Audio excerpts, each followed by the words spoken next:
Depuis plus de 25 ans, le Rallye Rose des Sables propose un véritable challenge à des femmes en quête d'aventure. Une expérience de vie inoubliable au cœur des paysages féeriques du désert marocain. Pour l'édition 2026, une matapédienne y participera et j'ai le plaisir de l'accueillir. Véronique Fournier, bonjour! Bonjour! Ça va bien? Oui! En quoi ça consiste exactement, là, le défi Rose des Sables? Bien, le Rallye Rose des Sables, tu l'as dit en entrée de jeu, c'est un rallye 100% féminin.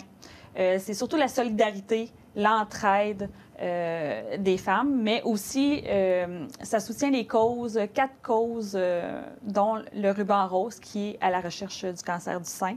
Les enfants du désert, qui est un soutien à l'éducation, aux produits d'hygiène et tout dans le désert.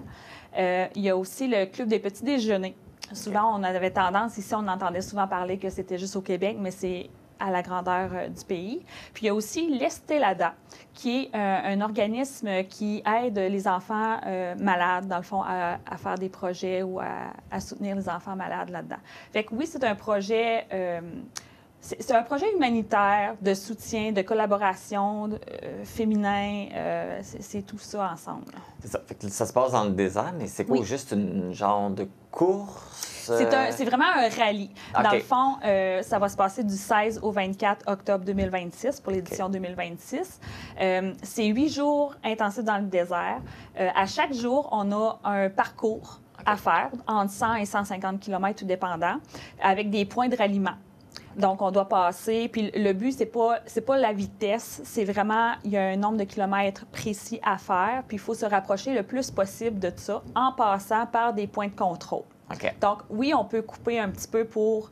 parce que, dans le fond, celui-là qui va avoir le moins de kilométrage peut se qualifier, mais il faut quand même passer les points de contrôle. Okay. Fait qu'à tous les jours, c'est un rallye différent, un parcours différent, sauf le dernier 48 heures, c'est un rallye d'environ d'une 400-450 km. Donc, on ne revient pas au bivouac où est-ce qu'on va dormir. On dort dans le désert avec notre tente. Vous restez toujours sur le sentier. Mais à chaque journée, vous avez un trajet à faire, mais est-ce qu'il y a des épreuves à faire ou c'est juste... C'est vraiment juste un trajet là, précis. Dans le fond, on va avoir un roadbook qui appelle. Donc, c'est des petits dessins qui disent 130 degrés nord pendant 300 mètres, passer entre 2 dunes. Fait qu'on suit ça. Il n'y a pas d'épreuve en tant que telle. Bien, l'épreuve, ça va être la chaleur, je mets. Ben oui, la chaleur, puis de ne pas se perdre parce que c'est un désert.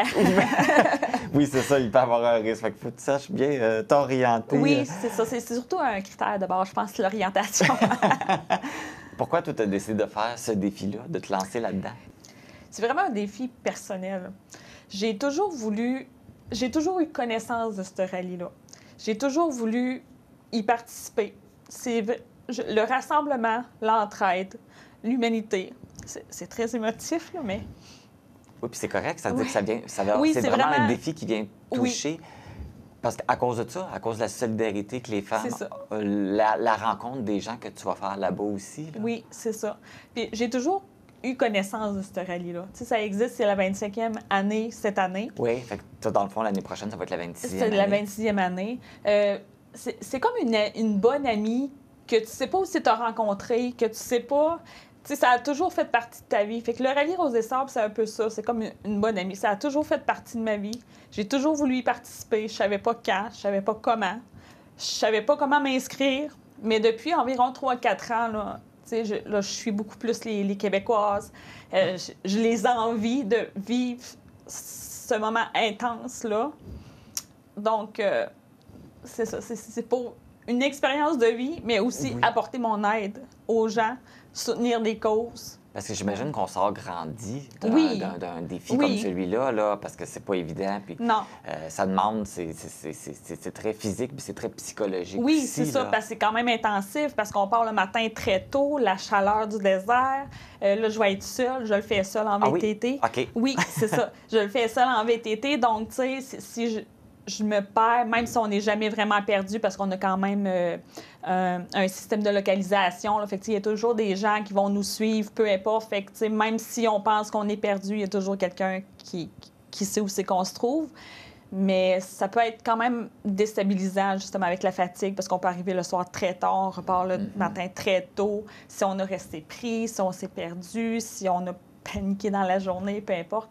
Fait que oui, ça peut être c'est très challengeant, mais aussi d'apporter un soutien, d'aller rencontrer les petits villages, les enfants dans tout ça. Fait que c'est un voyage très humanitaire et expérience de vie, solidarité et tout.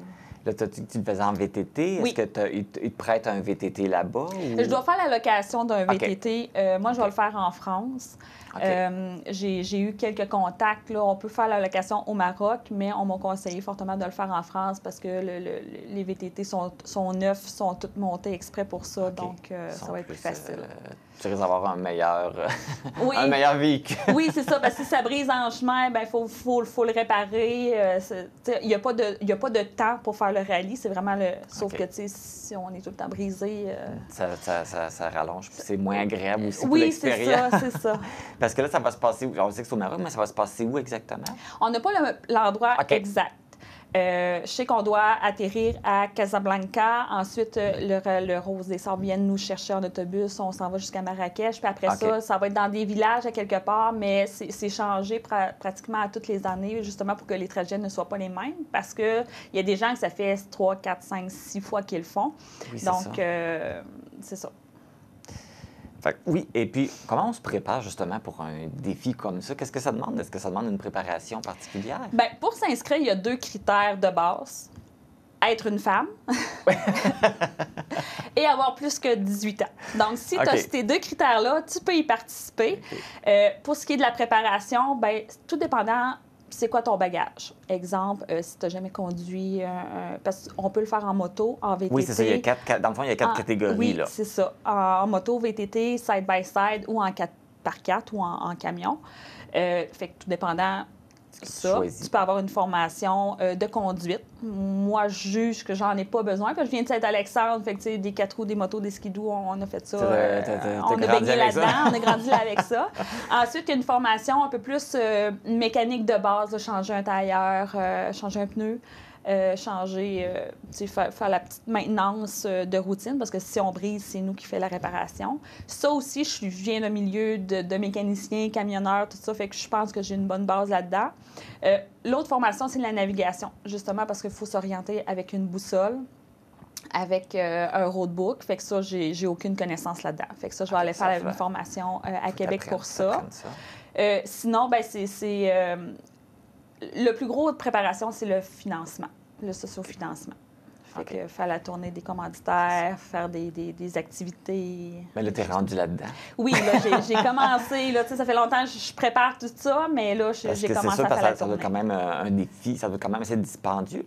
T'as combien d'argent à ramasser? Oui. Le budget que j'ai fait, c'est ça, c'est plus ou moins, parce que tout dépendait des billets d'avion, le transport, il me reste le transport du VTT à boucler, là, fait que je ne sais pas encore comment ça va coûter, mais selon ce qu'ils nous donne comme estimation, c'est un budget de 22 000 que je dois ramasser d'ici le mois d'août l'année prochaine. OK. Ouais. Quand même. Fait que là, tu rencontres des commerçants et tout ça, mais est-ce que les gens, les particuliers comme moi, quelqu'un veut t'encourager, peux-tu le faire aussi? Oui, c'est ça.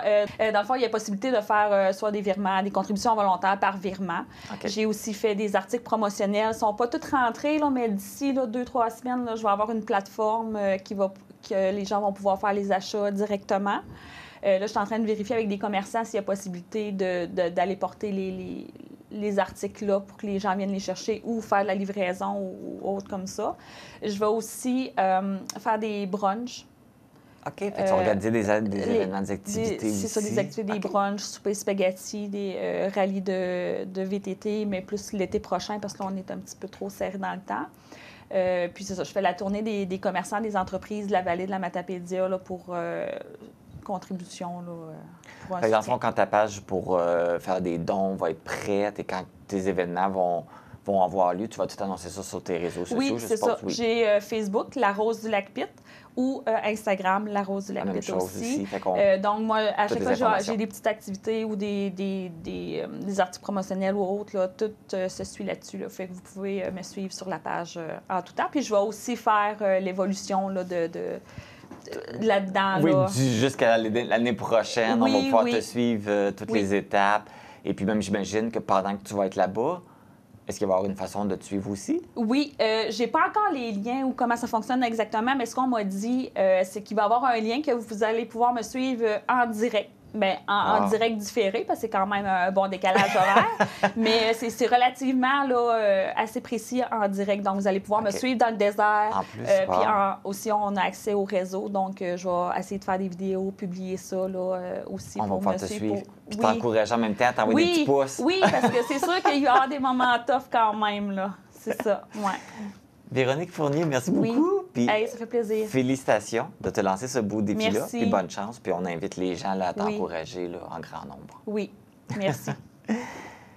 Pour soutenir Véronique Fournier et la suivre dans ce défi, donc vous pouvez justement passer par ses réseaux sociaux, donc la page Facebook et le compte Instagram La Rose du Lac-Pitre. Vous pouvez également la contacter par courriel. Voici l'adresse larosedulacpitre@gmail.com.